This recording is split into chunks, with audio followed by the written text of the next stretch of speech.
Hello everyone, good morning. কেমন আছো তোমরা সবাই? আশা করছি সকলে ভালো আছো। আর আজ হলো বিশ্বকর্মা পূজা। আমাদের বাড়িতেও বিশ্বকর্মা পূজা হয়। আর এখন আমি হাঁটতে বেরিয়েছি। আর এত সুন্দর কাশফুল ফুটে, তাই তোমাদের সঙ্গে একটু শেয়ার করলাম। এখন আমি বাড়ি ফিরছি। আর বেরিয়েছিলাম 6টার সময়, এখন বাজে 6:30। আধ ঘন্টা মতন হাঁটা হয়ে গেছে। আর এছাড়াও বাড়িতে যেহেতু পূজা, সেহেতু একটু তো কাজের চাপ আছে। আর এই যে দেখো, আজ কিন্তু ঝলমলে রোদ উঠেছে। আর বাড়িতে এসে আমার সমস্ত কাজ সারা হয়ে গিয়েছে। আর এত সুন্দর রোদ দেখে আর নিজেকে থামাতে পারিনি, তাই কিন্তু অনেক জামা কাপড় কেচে ফেলেছি। কদিন ধরে যা বৃষ্টি হচ্ছিল, বেশ ভালোই জমে গিয়েছিল জামা কাপড়, তাই আজকে আর রাখিনি, সবই কেচে নিয়েছি। আর তার সাথে কিন্তু আমার স্নানও হয়ে গিয়েছে। আর এইদিকে কিন্তু পুজোটাও সেরে নিয়েছি। আর ঠাকুরমশাই কিছুক্ষণের মধ্যেই চলে আসবে, তো সেই কারণেই এখন চলে যাব আমাদের গোডাউনে, সেখানেই আসলে পুজোটা হয়। আর এই যে দেখো, আমি কিন্তু রেডি হয়ে নিয়েছি। আর এখন চলে যাচ্ছি গোডাউনে। আর তোমাদেরকেও আমার সাথে নিয়ে যাচ্ছি। চলো, আজকের আমাদের গোডাউনটা তোমাদেরকে আমি ঘুরিয়ে দেখাবো। আর এগুলো হচ্ছে আমাদের বাড়ির নতুন সদস্য। আমাদের গোডাউন ঘরের পাশেই কিন্তু এরা থাকে। তো চলো, এখন তোমাদেরকে দেখাই।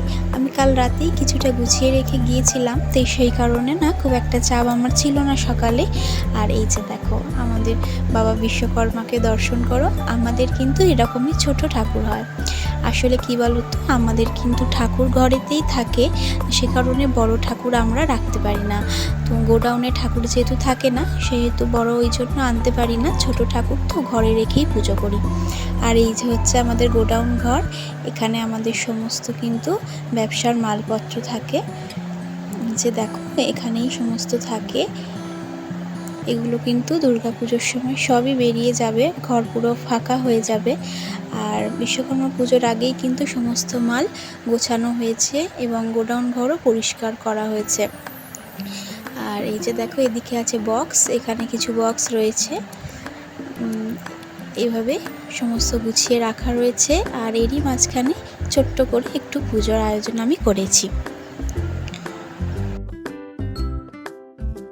আর এই দিকে রয়েছে সমস্ত যন্ত্রপাতিগুলো, এইগুলো এভাবে রাখা রয়েছে। এগুলোও কিন্তু পুজো হবে।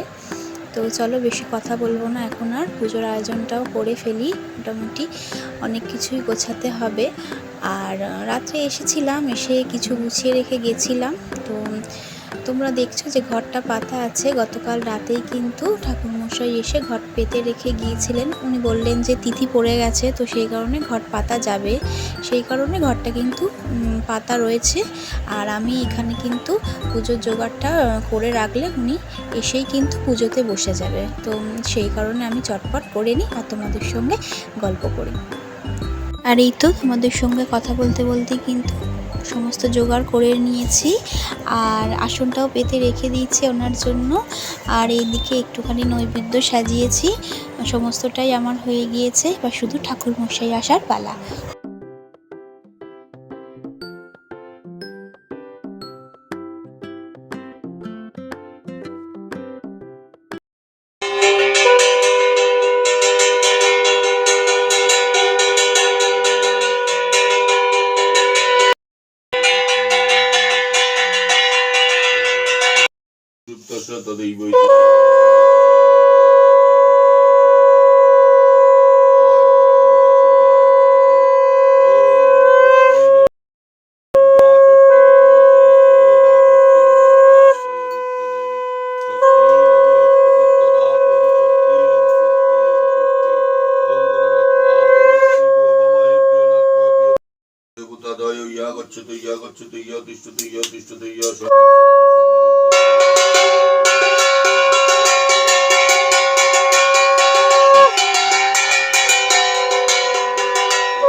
আর এই মাত্র অঞ্জলি দিয়েছি বন্ধুরা, এখন মন ভরে আরতিটা দেখব।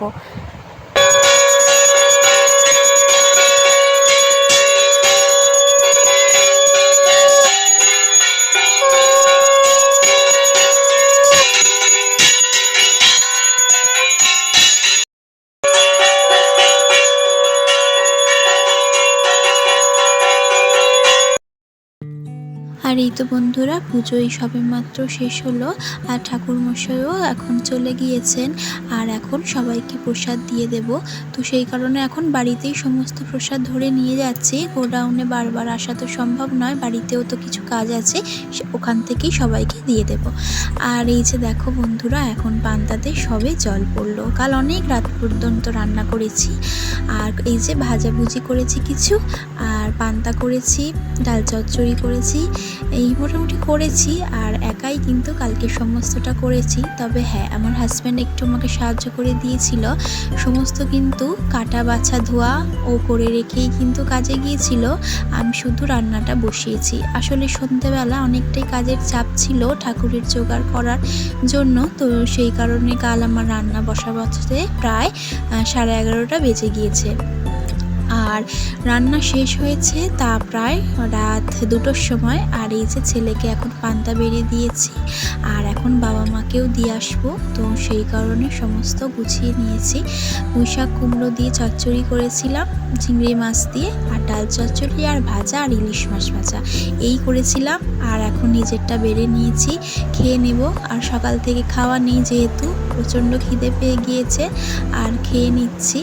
আর ভাই এবং পিঙ্কি দুজনেই আসার কথা আছে, তবে ওরা এখনও এসে পৌঁছায়নি। ওদের জন্য একটু অপেক্ষা করেছিলাম, কিন্তু দেরি হচ্ছে, সেই কারণে আমি খেতে বসে গেলাম। যখন ওরা আসবে তখন ওদেরকেও খেতে দিয়ে দেব। আর মা বাবা তো নেই, মা বাবা গিয়েছে মামার বাড়িতে, সেখানে রান্না পুজো হয়। আর আমাদেরও নিমন্ত্রণ ছিল, তবে আমরা যাইনি, কারণ বাড়িতে পুজো সেরে আবার নিমন্ত্রণে যাব, আবার আসবো বাড়িতে পুজো করতে, সেই কারণে না আর শরীর টানে না। আর এই যে বন্ধুরা, এখন ভাইও চলে এসছে, আর এখন কিন্তু বেলা প্রায় 1:30। তো চলো ওরা খেয়ে নিক। গুড ইভিনিং বন্ধুরা। আর এখন সন্ধে হয়ে গিয়েছে, আর আকাশে পূর্ণিমার চাঁদ দেখো জল জল করছে। আর এদিকে চলছে আমাদের লুচি ভাজা, কারণ আমরা ঠাকুরকে আরতি করব এবং শীতল দেব। তো সেই কারণে আমার হাজব্যান্ড ভাজাভুজিগুলো করছে। তো চলো, এখন ঠাকুরমশাই এসে গেছে, এখন পুজোটা দিয়ে নিই, আর এখন সন্ধ্যা আরতিটাও তোমাদের সঙ্গে শেয়ার করি। আর এই তো বন্ধুরা, সন্ধ্যা আরতি চলছে। আর মা আর বাবা মামার বাড়ি থেকে ফেরার পথে আমার বাড়িতেও কিন্তু এসেছে।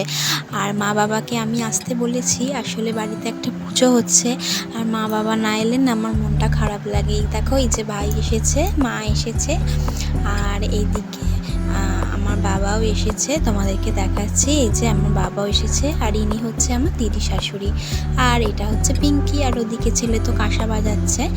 তো সন্ধ্যা আরতিটা হচ্ছে, তোমরা দেখো। আর আমার হাজব্যান্ড কিন্তু কাজে বেরিয়ে গেছে, ও এখন নেই, সারাদিন আসলে বেরোতে পারিনি, সেই কারণে এখন একটু বেরিয়েছে, তাড়াতাড়ি চলে আসবে বলেছে।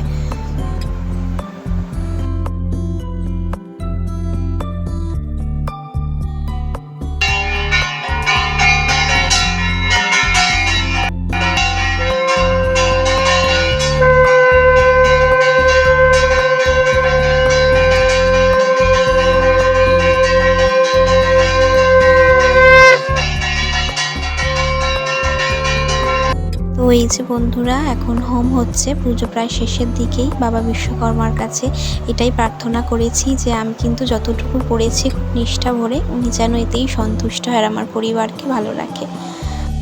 আর এখন বাজে সন্ধ্যে 7টা, সবাইকে চা করে দিয়েছি, প্রসাদও বিতরণ করা হয়ে গেছে। আর এই যে বাবাকেও চা করে দিয়েছি। আর এখন অনেকটাই সময় পেরিয়ে গেছে, বাজে রাত 9টা। তো বাবার মা থাকবে না, বলেছিলাম যে আজ রাতটা থাকতে, কিন্তু ওনারা থাকবে না, তো সেই কারণে আর আটকাবো না। তো বন্ধুরা, বাবা মাকেও এগিয়ে দিয়ে আসি। আর আজকে ভিডিওটা এখানেই শেষ করছি। সকলে ভালো থেকো, তোমাদের সঙ্গে দেখা হচ্ছে আবার নেক্সট ভিডিও। টাটা।